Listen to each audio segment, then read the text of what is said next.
Hello friends, welcome to the channel. Today we are going to cover one subject, literature and cinema, and the topic is Margarita with a Straw, a very beautiful movie. इस subject के अंदर बहुत सारी film theories हैं, बहुत सारे films के analysis हैं. We have cover most of the parts of the syllabus and this is the playlist link.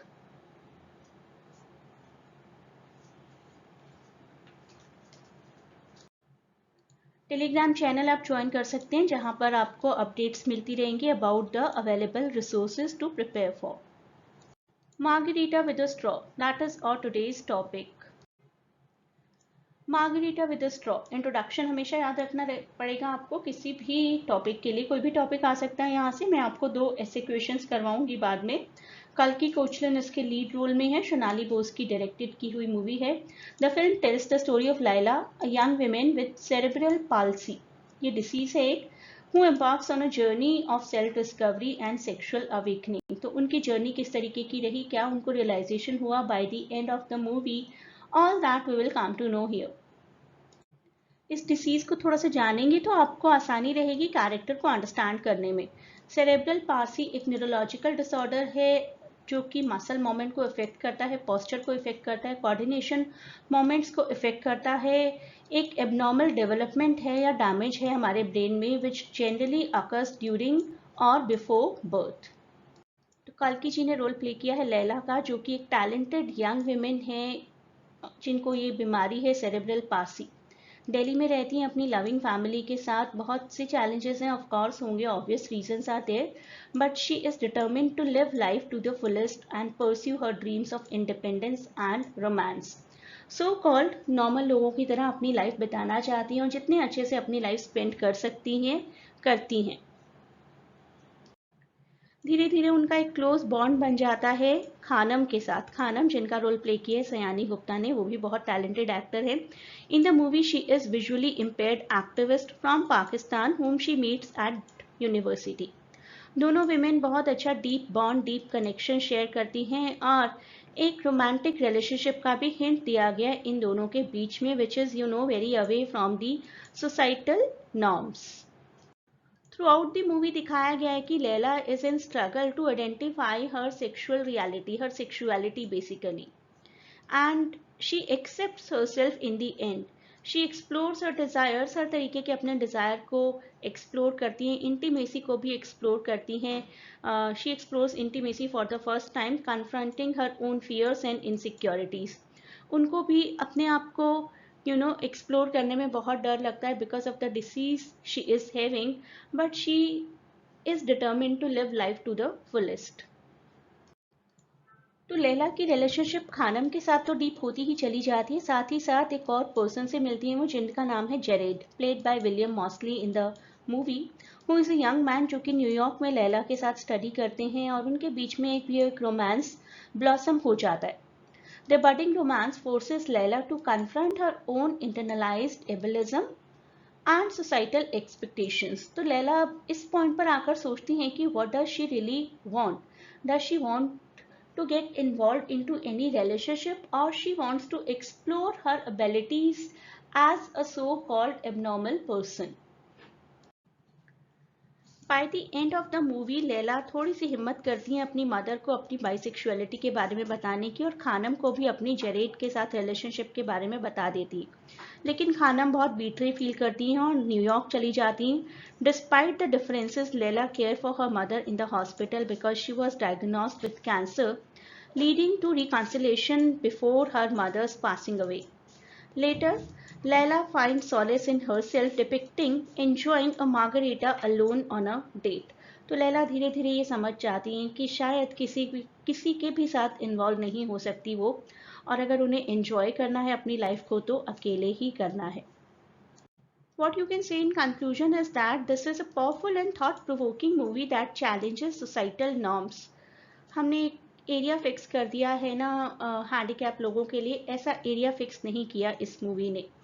Through Laila's journey of self-discovery and empowerment, the film inspires viewers to embrace diversity, challenge stereotypes, and advocate for a greater inclusivity and acceptance for all the so-called physically challenged people in the society.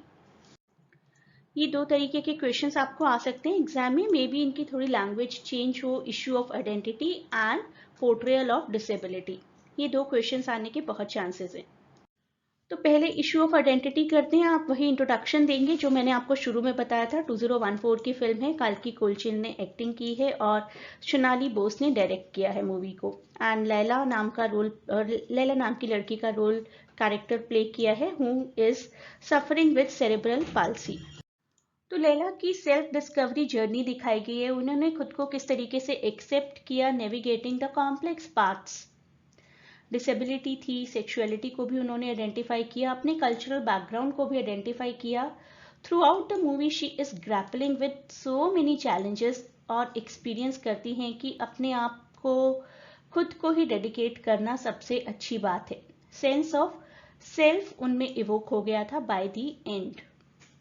तो आगे आप लिख सकते हैं, जैसे जैसे लैला ने grow किया, she begins to explore her sexuality and romantic desires. अपनी रिलेशनशिप खानम के साथ एक्सप्लोर की पहले उन्होंने, जो कि विजुअली इम्पेयर्ड एक्टिविस्ट थी पाकिस्तान से। This relationship opens her eyes to new possibilities and experiences. इसकी वजह से उन्हें लगा कि अपनी सेक्सुअलिटी को वो और एक्सप्लोर कर सकती हैं। Through her intimate connection with Khanam, Laila confronts her own desires and insecurities, ultimately embracing her sexuality as an integral part of her identity. तो अल्टीमेटली वो अपनी सेक्सुअलिटी को अंडरस्टैंड कर ही लेती हैं। धीरे धीरे धीरे इन सभी चैलेंजेस के थ्रू वो ये तो अंडरस्टैंड कर ही लेती हैं कि अपने आप को प्यार करना और अपने आप को एक्सेप्ट करना ही शायद सबसे बड़ी बात है। Through her experiences, she discovers strength, courage, authenticity, becoming a powerful symbol of self-determination and resilience. तो खुद के साथ कैसे जिया जाए, कैसे सिर्फ अपने साथ आप डेट पर जा सकते हैं, लास्ट सीन तो पर्टिकुलरली वही पोर्ट्रे करता है। इसके बाद आपको क्वेश्चन आ सकता है कि डिसेबिलिटी का पोर्ट्रेयल किस तरीके से है। तो इंट्रोडक्शन वही रहेगा, I am not repeating it, it will be very monotonous now. एक जनरल कन्वेंशन क्या होता है, if you are so called disable, तो आप सोसाइटी से अलग रहेंगे, एक अलग मैनरिज्म में बिहेवियर करेंगे, you will have to be dependent and mercy will be shown upon you, और आपके लिए एम्पैथी होगी, सिंपैथी होगी, और आपको एक बेचारे वाली लाइफ जीनी है। लेकिन उन स्टीरियोटाइप्स को हमारी स्टोरी चैलेंज करती है, सारे मिसकंसेप्शंस को चैलेंज करती है। लैला को एक मल्टी डायमेंशनल कैरेक्टर दिखाया गया जिनकी अपनी होप है, ड्रीम्स है, डिजायर्स है, rather than portraying her as a passive victim or object of pity. Movie पूरी तरीके से सेलिब्रेट करती है लैला की पावर को, लैला की रेजिलियंस को, लैला की ह्यूमैनिटी को, लैला की स्ट्रेंथ को और लैला की कैपेसिटीज को। लैला का एक्सपीरियंस हमें यही दिखाता है कि अगर डिसेबल लोग अपने आप को जैसे हैं वैसे एक्सेप्ट कर लें तो खुद को ज़्यादा समझ पाएंगे और सारे चैलेंजेस को ज़्यादा अच्छे से एक्सेप्ट कर पाएंगे और जो भी फियर हैं उनको अवॉइड कर पाएंगे। लैला के साथ साथ खानम जी की भी डिसेबिलिटीज दिखाई गई हैं। Khanum's character also challenges stereotypes and misconception surrounding disability, particularly blindness. उनको भी कॉन्फिडेंट दिखाया गया, इंडिपेंडेंट दिखाया गया, एक केपेबल इंडिविजुअल दिखाया गया who refuses to be defined by her disability.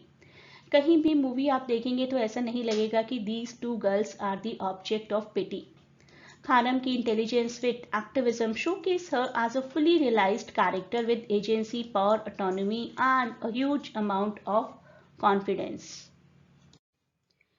अब कंक्लूजन देखते हैं, डिसेबिलिटी के क्वेश्चन में आप एज अ कंक्लूजन क्या लिख सकते हो। डिसेबिलिटी को एक्सटेंड किया गया beyond Laila's character to include Khanum's experience as well. तो दो कैरेक्टर्स का डिसेबल एक्सपीरियंस हमें दिखाया गया है। ऑथेंटिक रिप्रेजेंटेशन की गई है, नॉर्मलाइजेशन किया गया डिसेबिलिटी को, कि disability is not something which makes you sit in the corner. Empowerment की गई है इन्हीं दोनों कैरेक्टर्स की। इंटरसेक्शनैलिटी को एक्सप्लोर किया गया है और ये पूरी फिल्म हमें एक मल्टी व्यू पॉइंट दिखाती है, डिपिक्शन दिखाती है डिसेबिलिटी का इन सच अ वे कि ये डिसेबिलिटी स्टीरियोटाइप्स को चैलेंज करती हुई नजर आती है और प्रमोट करती है कि हमें डिसेबल्स को भी नॉर्मल्स में इंक्लूड करके चलना चाहिए, और सेलिब्रेट करती है डिसेबल्स का जो भी रेजिलियंस है और उनकी पूरी पावर को, और किस तरीके से वो अपनी डिसेबिलिटी को एक पॉजिटिव वे में लेते हैं। Never ever they themselves think कि वी आर डिफरेंट। इस तरीके से डिसेबिलिटी को इस पूरी मूवी में दिखाया गया है। please do not forget to share and subscribe the channel and provide your valuable feedback in comments.